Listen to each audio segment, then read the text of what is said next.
ದಿನಗಳು ಬದಲಾಗ್ತಿದೆ, ಹೊಸ ಟೆಕ್ನಾಲಜಿಗಳು ಬರ್ತಿದೆ.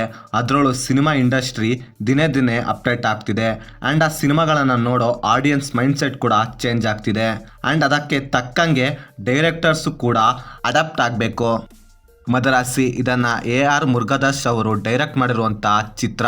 ಇದರಲ್ಲಿ ಶಿವಕಾರ್ತಿಕೇಯನ್ ಹಾಗೆ ರುಕ್ಮಿಣಿ ವಸಂತ್ ಅವರು ಮೇನ್ ಲೀಡ್ ರೋಲಲ್ಲಿ ಆ್ಯಕ್ಟ್ ಮಾಡಿರುವಂಥ ಚಿತ್ರ. ಇನ್ನು ಸಿನಿಮಾದ ಮೇನ್ ಸ್ಟೋರಿ ಏನಂದರೆ, ಸಿನಿಮಾದ ಮೇನ್ ಕ್ಯಾರೆಕ್ಟರ್ ಆದ ರಘು ಇವನು ಸೂಸೈಡ್ ಮಾಡಿಕೊಳ್ಳಬೇಕು ಎಂಬ ಒಂದು ಹುಚ್ಚು ಇರುತ್ತೆ. ಆ್ಯಂಡ್ ಅದೇ ಥರ ಜೀವದ ಮೇಲೆ ಆಸೆ ಬಿಟ್ಟು ಸೂಸೈಡ್ ಮಾಡಿಕೊಳ್ಳೋಕೆ ಟ್ರೈ ಮಾಡ್ತಾ ಇರ್ತಾನೆ. ಸೊ ಇದನ್ನೆಲ್ಲ ನೋಡಿದ NIA ಅವರು ಅಂದರೆ ನ್ಯಾಷನಲ್ ಇನ್ವೆಸ್ಟಿಗೇಷನ್ ಏಜೆನ್ಸಿ ಅವರು ಇವನನ್ನು ಎತ್ತಾಕೊಂಡು ಹೋಗ್ತಾರೆ. ಯಾಕಂದರೆ ಇವನನ್ನು ಒಂದು ಆಪರೇಷನ್ನಲ್ಲಿ ಬಳಸಿಕೊಳ್ಳೋಕೆ. ಸೊ ಅದು ಯಾವ ಥರ ಆಪರೇಷನ್, ಹಾಗೆ ಈ ರಘು ಯಾರು, ಇವನ ಸ್ಟೋರಿ ಎಂಥದ್ದು, ಇವನು ಸೂಸೈಡ್ ಮಾಡಿಕೊಳ್ಳೋಕೆ ಟ್ರೈ ಮಾಡ್ತಿರೋದು ಯಾಕೆ ಅಂತ ನೀವು ಸಿನಿಮಾ ನೋಡಿದ್ರೆ ತಿಳ್ಕೊತೀರಾ. ಇನ್ನು ಸಿನಿಮಾದಲ್ಲಿ ನನಗೆ ಇಷ್ಟವಾಗಿದ್ದಂದರೆ, ಸಿನಿಮಾದಲ್ಲಿ ಆ ರಘು ಕ್ಯಾರೆಕ್ಟರ್ನ ಬರೆದುಕೊಂಡಿರೋ ರೀತಿ ಆಗಿರ್ಬೋದು, ಅದನ್ನು ಸಿನಿಮಾದಲ್ಲಿ ಅವರು ಪ್ರೆಸೆಂಟ್ ಮಾಡಿದ ರೀತಿ ಆಗಿರ್ಬೋದು ತುಂಬ ಚೆನ್ನಾಗಿತ್ತು. ಆ್ಯಂಡ್ ಅದು ಅಷ್ಟೇ ಎಫೆಕ್ಟಿವ್ ಆಗಿ ಕನೆಕ್ಟ್ ಆಗುತ್ತೆ ಕೂಡ.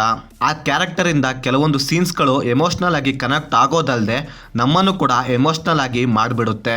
ಅಂದರೆ ಅಷ್ಟು ಎಫೆಕ್ಟಿವ್ ಆಗಿ ಬರ್ಕೊಂಡಿದ್ದಾರೆ ಅನ್ಬಹುದು. ಹಾಗೆ ಸಿನಿಮಾದಲ್ಲಿ ಬರೋ ಆ್ಯಕ್ಷನ್ ಹಾಗೆ ಫೈಟಿಂಗ್ ಸೀನ್ಸ್ಗಳು ರೊಟೀನ್ ಅನಿಸಿದ್ರು, ಆ ಆ್ಯಕ್ಷನ್ ಸೀನ್ಸ್ಗಳಲ್ಲಿ ಅವರು ಯೂಸ್ ಮಾಡಿರೋ ಕ್ಯಾಮ್ರಾ ಆಗಿರ್ಬೋದು, ಆ ಕ್ಯಾಮ್ರಾಗಳನ್ನು ಪ್ಲೇಸ್ ಮಾಡಿರೋ ಆ್ಯಂಗಲ್ ಆಗಿರ್ಬೋದು ತುಂಬ ಚೆನ್ನಾಗಿತ್ತು. ಆ್ಯಂಡ್ ಆ ಸೀನ್ಸ್ಗಳನ್ನು ಅವರು ಎಡಿಟಿಂಗ್ ಮಾಡಿದ ರೀತಿ ಆಗಿರ್ಬೋದು ತುಂಬ ಚೆನ್ನಾಗಿತ್ತು. ಹಾಗೆ ಸಿನಿಮಾದ ಪ್ರೀ ಇಂಟರ್ವಲ್ ಪೋರ್ಷನ್ಸ್ ಆಗಿರ್ಬೋದು, ಕ್ಲೈಮ್ಯಾಕ್ಸ್ನ ಕೆಲವು ಪೋರ್ಷನ್ಸ್ ಆಗಿರ್ಬೋದು ತುಂಬ ಚೆನ್ನಾಗಿತ್ತು ಅನಿಸ್ತು. ಹಾಗೆ ಸಿನಿಮಾದಲ್ಲಿ ಇರೋ ಬ್ಯಾಕ್ಗ್ರೌಂಡ್ ಮ್ಯೂಸಿಕ್ ಕೂಡ ಸೀನ್ಸ್ಗಳ ಎಲಿವೇಶನ್ ತಕ್ಕ ಹಾಗೆ ಇತ್ತು, ಪರ್ಟಿಕ್ಯುಲರ್ ಆಗಿ ಆ್ಯಕ್ಷನ್ ಸೀನ್ಸ್ಗಳಲ್ಲಿ. ಇನ್ನು ಸಿನಿಮಾದಲ್ಲಿರೋ ಸಾಂಗ್ಸ್ಗಳು ಕೂಡ ತುಂಬ ಚೆನ್ನಾಗಿತ್ತು. ಇನ್ನು ಸಿನಿಮಾದ ಸಿನಿಮಾಟೋಗ್ರಫಿ ಹಾಗೆ ಸ್ಕ್ರೀನ್ ಪ್ಲೇ ಡೀಸೆಂಟ್ ಅಂತೀನಿ. ಇನ್ನು ಸಿನಿಮಾದ ಪರ್ಫಾರ್ಮೆನ್ಸ್ ವಿಷಯಕ್ಕೆ ಬರೋದಾದ್ರೆ, ಶಿವಕಾರ್ತಿಕೇಯನ್ ಅವರ ಆಕ್ಟಿಂಗ್ ಅಂತೂ ಸಿನಿಮಾದಲ್ಲಿ ಮೇನ್ ಹೈಲೈಟ್ ಆಗುತ್ತೆ. ಸಿನಿಮಾದ ರಘು ಕ್ಯಾರೆಕ್ಟರ್ ಅಲ್ಲಿ ಫುಲ್ ಜೀವಿಸಿದ್ದಾರೆ ಅನ್ಬಹುದು, ಅಷ್ಟು ಎಫೆಕ್ಟಿವ್ ಆಗಿ ಆಕ್ಟಿಂಗ್ ಮಾಡಿದ್ದಾರೆ. ಇನ್ನು ಸಿನಿಮಾದ ಹೀರೋಯಿನ್ ಆದ ರುಕ್ಮಿಣಿ ವಸಂತ್ ಹಾಗೆ ವಿಲನ್ ರೋಲ್ ಮಾಡಿದ ಆಕ್ಟರ್ ಆಗಿರ್ಬೋದು ತುಂಬಾ ಚೆನ್ನಾಗಿ ಆಕ್ಟ್ ಮಾಡಿದ್ದಾರೆ. ಇನ್ನು ಸಿನಿಮಾದಲ್ಲಿ ನನಗೆ ನೆಗೆಟಿವ್ ಅನ್ಸಿದಂದ್ರೆ, ಸಿನಿಮಾದ ಒನ್ ಲೈನ್ ಸ್ಟೋರಿ ಏನಿದೆಯಲ್ಲ ಅದು ತುಂಬಾ ಚೆನ್ನಾಗಿದೆ. ಆದ್ರೆ ಅದನ್ನ ಫುಲ್ ಸಿನಿಮಾವಾಗಿ ಬರ್ಕೊಂಡಾಗ ತುಂಬಾ ವೀಕ್ ಆಗಿ ಬರ್ಕೊಂಡಿದ್ದಾರೆ ಅನಿಸ್ತು. ಯಾಕಂದ್ರೆ ಸಿನಿಮಾದಲ್ಲಿ ತುಂಬಾನೇ ಲೂಪ್ ಹೋಲ್ಗಳು ಮೇಜರ್ ಆಗಿ ಕಾಣಿಸ್ತವೆ. ಹಾಗೆ ಕೆಲವೊಂದು ಸೀನ್ಸ್ಗಳಲ್ಲಿ ಲಾಜಿಕೇ ಇರೋದಿಲ್ಲ. ಅದರಲ್ಲೂ ಕೆಲವೊಂದು ಕಡೆ ಅಂತೂ ಇದೆಲ್ಲ ಹೆಂಗ್ ಸಾಧ್ಯ ಆಗುತ್ತೆ ಅನ್ಸ್ಬಿಡುತ್ತೆ.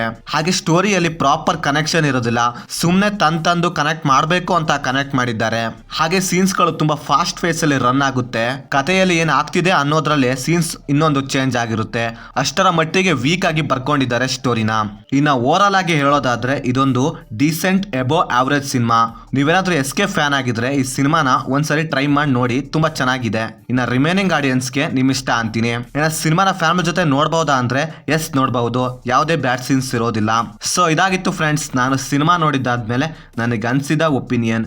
ನೀವೇನಾದ್ರೂ ಆಲ್ರೆಡಿ ಸಿನಿಮಾ ನೋಡಿದ್ರೆ ನಿಮಗೇನು ಅನಿಸ್ತು ಅಂತ ಕೆಳಗಡೆ ಕಮೆಂಟ್ ಮಾಡಿ. ಹಾಗೆ ನೀವೇನಾದ್ರೂ ನಮ್ಮ ಚಾನಲ್ಗೆ ಫಸ್ಟ್ ಟೈಮ್ ವಿಸಿಟ್ ಮಾಡಿದ್ರೆ, ನಮ್ಮ ಚಾನಲ್ ಬರೋ ಕಂಟೆಂಟ್ ಇಷ್ಟವಾಗಿದ್ರೆ ಸಬ್ಸ್ಕ್ರೈಬ್ ಮಾಡಿ. ಹಾಗೆ ಪಕ್ಕದಲ್ಲಿರೋ ಬೆಲ್ ಬಟನ್ನ ಕ್ಲಿಕ್ ಮಾಡಿ. ಮತ್ತೆ ಬೇರೆ ವಿಡಿಯೋದೊಂದಿಗೆ ಆದಷ್ಟು ಬೇಗ ಸಿಗುವ. ಬಾಯ್ ಫ್ರೆಂಡ್ಸ್, ಮತ್ತೆ ಸಿಗುವ.